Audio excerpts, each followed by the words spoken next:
ओम शांति। इस नवरात्रि के 5वें दिन हम देवी दुर्गा की पूजा स्कंद माता के रूप में करते हैं।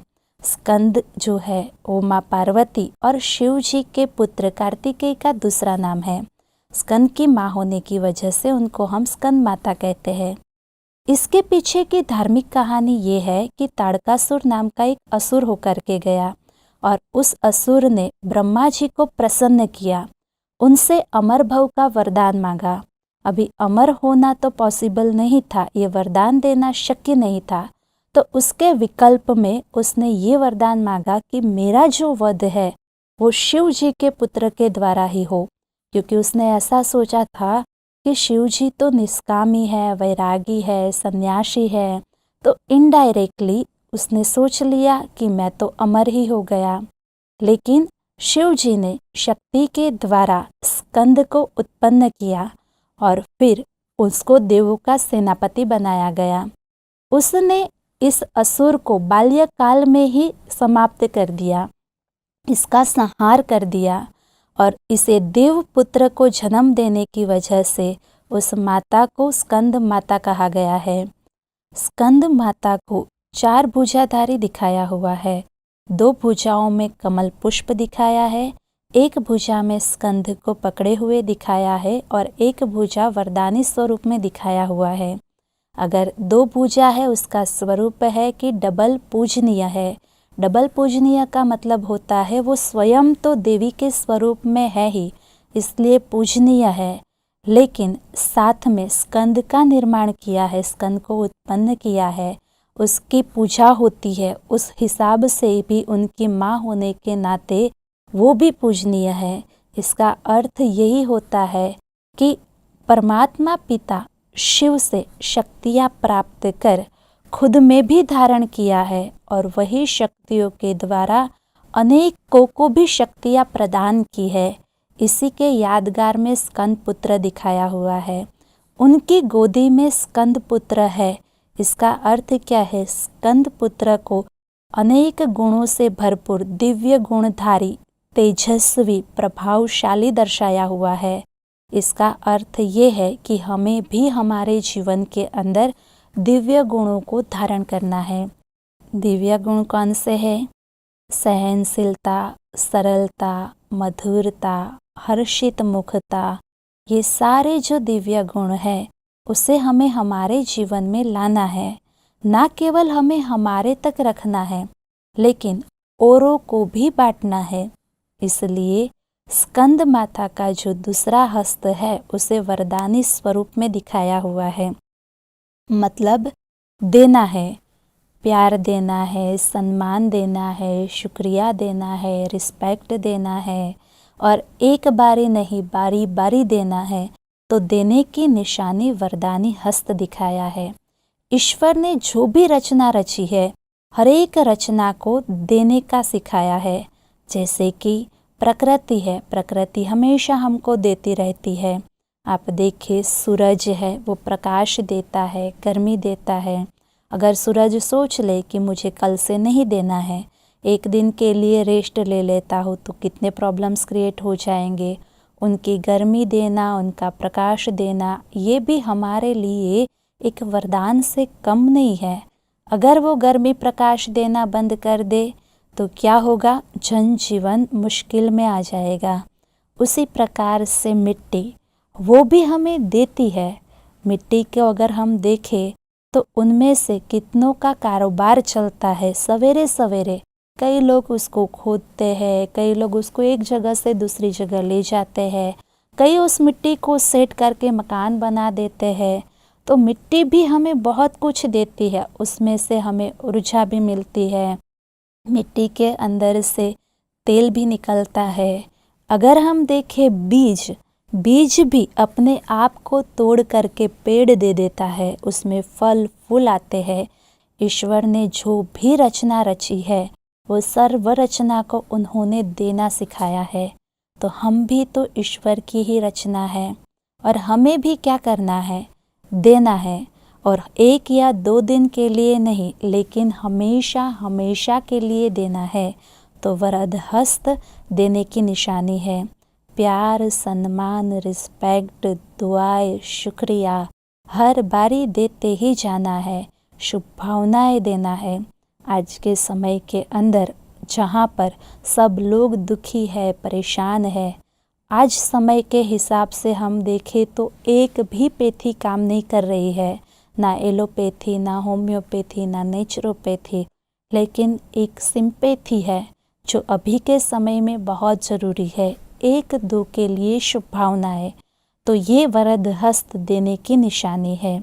और अगर आगे हम देखें तो स्कंद माता को शेर पर सवारी दिखाया हुआ है। शेर पर सवारी मतलब क्या है? शक्तिशाली की निशानी है। और कहीं कहीं उनको कमल पर बैठा हुआ भी दिखाते हैं, जो गृहस्थ व्यवहार में रहते हुए जीवन को कमल फूल समान पवित्र बनाने की निशानी है। इसीलिए उनको पद्मासन के नाम से भी पूजा जाता है। और उनको हम अग्नि की देवी भी कहते हैं। अग्नि की देवी मतलब होता है कि उनका तेज अग्नि सम है और अनेक विकारों को जला करके आत्मा को शुद्ध और पवित्र बनाया है। इसीलिए अग्नि की देवी के रूप में भी पूजा जाता है। उनको हम मुक्ति की देवी भी कहते हैं, क्योंकि विकारों से वो मुक्त करते हैं, इसलिए मुक्ति की देवी कहा जाता है। तो चलिए आज के नवरात्रि के इस 5वें दिन पर क्यों नहीं हम स्कंद माता की तरह अपने जीवन में भी परमात्मा पिता शिव से शक्तियाँ प्राप्त कर अपनी शक्तियों को जागृत करें। अपनी शक्तियों को जागृत करने के साथ साथ अन्य आत्माओं की भी शक्तियों को जागृत करें, उनकी शक्तियों का भी निर्माण करें, उनको भी दिव्य गुणों से संपन्न बनाए और हम और सब मिलकर के दिव्य गुणों से संपन्न बन करके पूरे विश्व को शांति का, सुख का, शक्तियों का दान देते चले। यही सही अर्थ में स्कंद माता की उपासना कहा जाएगा। तो अभी हम 2 मिनट के लिए सब तरफ से बुद्धि योग हटा देते हैं और मन को एकाग्र करते हैं, यात्रा पर चलते हैं। देखेंगे अपने आप को, मैं ममतामयी देवी हूँ।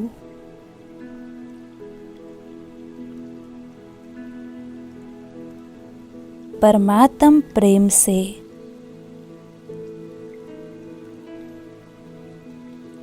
सभी मनुष्य आत्माओं का परिवर्तन करने वाली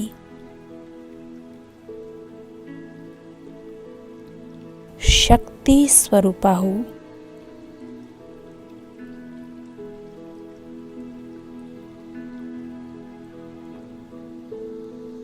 पर्वत के समान ऊंची स्थिति में रहने वाली हूँ।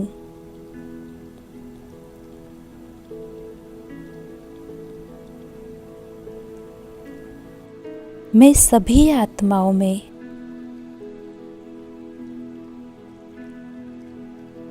परमात्म शक्तियाँ भरकर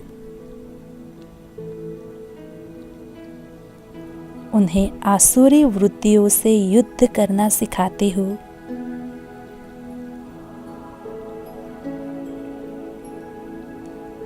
और विजयी बनाती हूँ।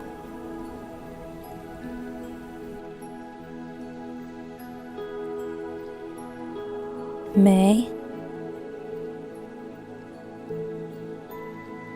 सर्व के दुख दर्द को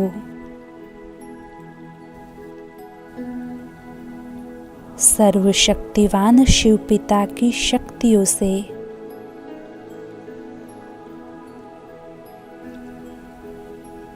समाप्त कर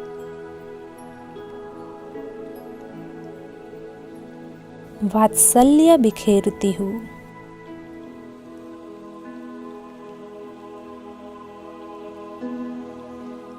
आज मैं शिव शक्ति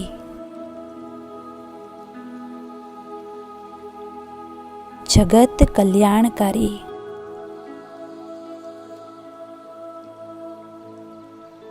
शिव पिता के साथ इस सृष्टि में हरेक आत्माओं के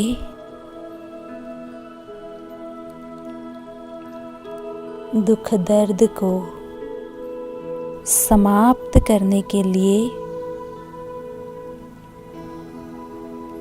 इमर्ज हुई हूँ।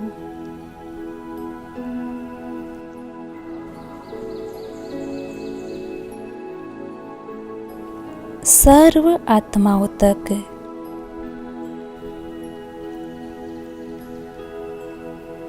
सुख शांति की किरणें पहुंच रही है।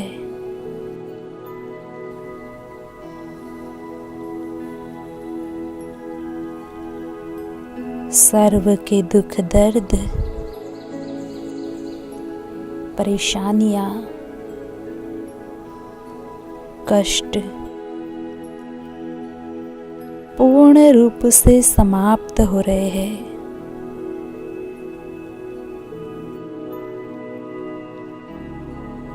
सर्व आत्माएं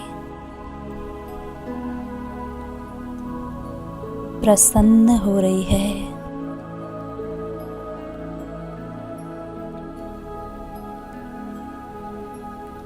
मैं ममतामयी देवी सर्व आत्माओं को सर्वशक्तिवान शिव पाता का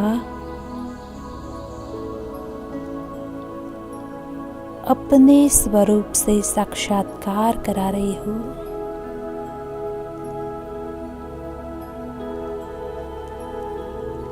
ओम शांति।